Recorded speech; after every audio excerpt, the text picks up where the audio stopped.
तथा प्रत्यावर्ती धारा का समय के साथ हमें एक ग्राफ बनाना है, एक ग्राफ तैयार करना है प्रत्यावर्ती वोल्टेज का समय के साथ और प्रत्यावर्ती धारा का भी समय के साथ। ठीक है, प्रत्यावर्ती धारा क्या होती है, वोल्टेज क्या होता है, इसकी चर्चा हो चुकी है डिटेल में, है ना, कि प्रत्यावर्ती धारा एक ऐसी धारा होती है जिसका परिमाण और जिसकी दिशा समय के साथ साथ बदलता रहे, परिमाण भी बदल जाए और दिशा भी बदल जाए एक निश्चित समय के साथ, और उसी की बार बार पुनरावृत्ति होती रहे, वही बार बार होता रहे, मान वही बार बार आता रहे, तो ऐसे धारा को हम प्रत्यावर्ती धारा कहते हैं।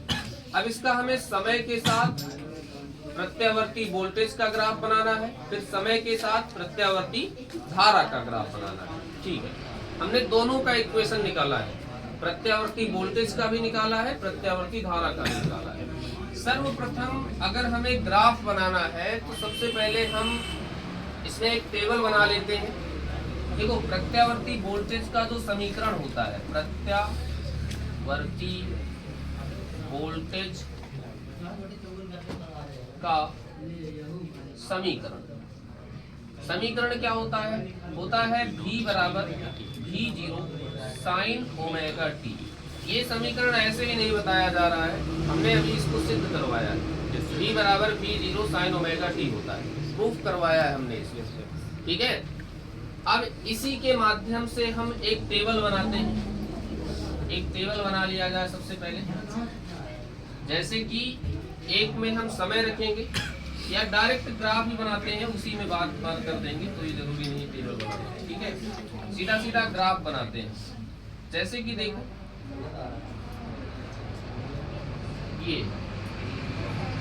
इस तरफ हम समय को रिप्रेजेंट करेंगे, इस तरफ हम समय को दिखा देंगे, ये समय को दिखाया जा रहा है इधर से, समय को, और इधर हम किसको दिखाएंगे?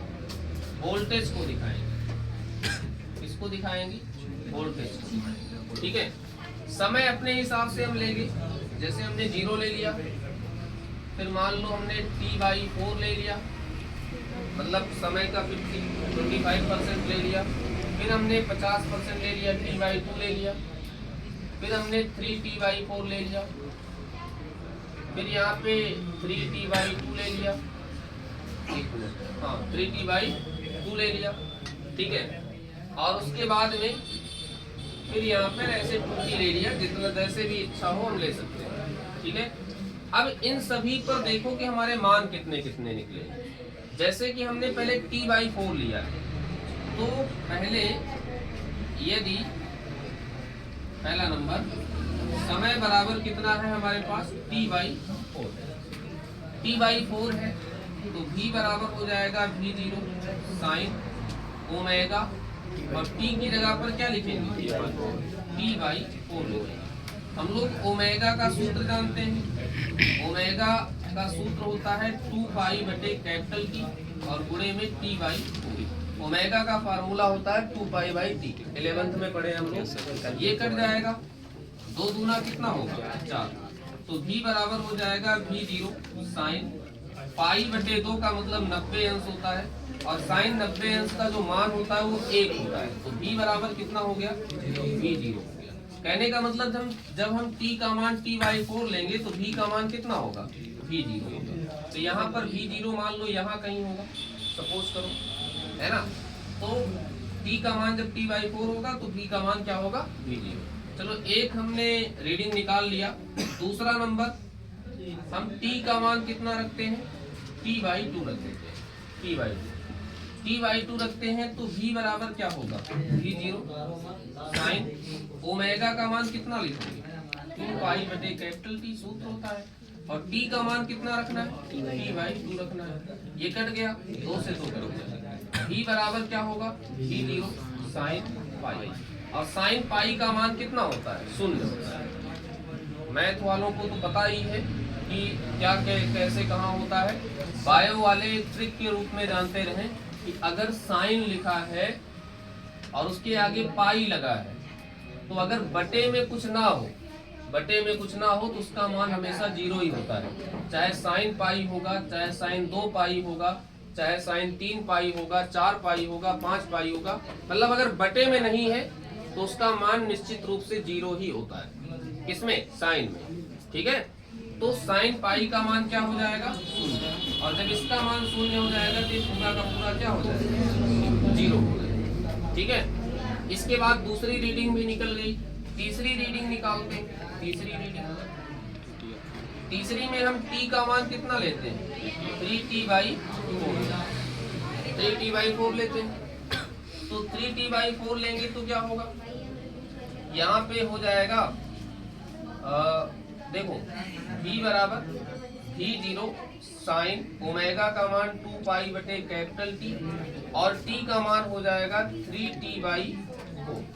ये कट गया और 2 दूना कितना होगा? 4। तो v बराबर कितना हो गया? v0 sign 3π/2। देखो पाई का मान 180 होता है, तो 180/2 करेंगे तो कितना आएगा? 90। और 90 गुणे 3 करेंगे तो कितना होगा? 270 होगा। और साइन 270 अंश का जो मान होता है वो -1 होता है। मैथ का टॉपिक है ये, तुम्हें याद करना होगा कुछ चीजों को, बायो वालों को। साइन 270 अंश का मान कितना होता है? -1 होता है। तो यहाँ -v0 हो गया। तो यहाँ पे -v0 मान लो नीचे कहीं होगा, -v0। तो ये तीसरी रीडिंग निकल गई। अब चौथा क्या है? देखो एक सीरियल से हम लोग चल रहे हैं भाई। पहले हमने आवर्तकाल का 25% लिया, 1/4 का मतलब 25%। फिर हमने उसका 50% लिया, है ना? फिर उसका 75% हो गया। देखो t/4 का मतलब 25% और गुणे 4 75% हुआ। यहाँ पे हम t ले लेते हैं, सही रहेगा। t ले लो, यहाँ सीधा सीधा 100% ले लेते हैं t। तो क्या हो जाएगा चौथे नंबर पे अगर हम t का मान कैपिटल T रखें तो क्या हो जाएगा? v बराबर v0 साइन 2π/T और गुणे में ये कट गया। यहाँ फिर वही देखो बात आ रही है ना, साइन 2π आंसर कितना होगा? 0। ऐसे बढ़ते जाएंगे आगे की तरफ, बहुत ज्यादा नहीं, 3-4 रीडिंग हो गई ना हमारी। अब देखो जब हमने t का मान t/4 लिया था तो v का मान कितना आया था? v0 यहाँ पे, मतलब t/4 के सामने चले जाओ और इसके इधर आ जाओ, ऊपर चले जाओ, इसके सामने आ जाओ, ये हो जाएगा हमारा। ठीक है, दूसरा बिंदु क्या है? हमने जब t/2 लिया तो v का मान कितना आया? 0, मतलब t/2 पर v यही रहेगा, 0, है ना? तीसरा बिंदु क्या आया? जब t का मान तुमने t/4 लिया तो v का मान -0 ये आ गया, है कि नहीं? और उसके बाद में जब t का मान कैपिटल T लिया तो इसका मान देखो कैपिटल T लिया तो v का मान कितना आ गया? ऐसे आगे की ओर ये बढ़ता रहेगा। तो पहले हम 0-0 पे थे, दोनों 0 था। उसके बाद यहाँ से कहाँ पहुँचे? यहाँ पहुँचे। फिर यहाँ से कहाँ पहुँचे? यहाँ पहुँचे। फिर यहाँ से कहाँ पहुँचे? फिर यहाँ से कहाँ पहुँचे? यहाँ। इस प्रकार से ऐसे आगे की ओर हम बढ़ते जाएंगे। लेकिन समस्या ये है कि जैसे ये ग्राफ यहाँ पे बनाया गया है इस तरह से होता नहीं, क्योंकि जो ये परिवर्तन होता है ये स्ट्रेट परिवर्तन नहीं होता, सीधी रेखा में परिवर्तन नहीं होता, एक सामान्य दर से परिवर्तन नहीं होता। इसमें परिवर्तन लगातार होता है, लगातार होता है। इसलिए इसका ग्राफ कुछ इस तरह से बनता है, इस तरह से बनता है, इस तरह से बनता है, ऐसे आगे की ओर बढ़ता जाए। ठीक है, और इस प्रकार से हमारा क्या बनता है? प्रत्यावर्ती वोल्टेज का समय के साथ ग्राफ बनता है। ठीक है, यहाँ पर हमारा प्रत्यावर्ती वोल्टेज क्या होता है? मैक्सिमम होता है, और यहाँ पे प्रत्यावर्ती वोल्टेज क्या होता है? मिनिमम होता है। ठीक है, तो ये होता है प्रत्यावर्ती वोल्टेज का समय के साथ में ग्राफ। अच्छा, प्रत्यावर्ती वोल्टेज का समय के साथ ग्राफ तो हो गया। प्रत्यावर्ती वोल्टेज का धारा के साथ ग्राफ कैसा होता है? धारा के साथ भी ऐसे ही ग्राफ होता है।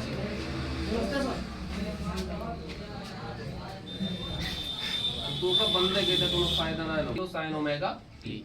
जो ग्राफ प्रत्यावर्ती वोल्टेज का बनता है सेम वही ग्राफ प्रत्यावर्ती धारा का भी बनता है।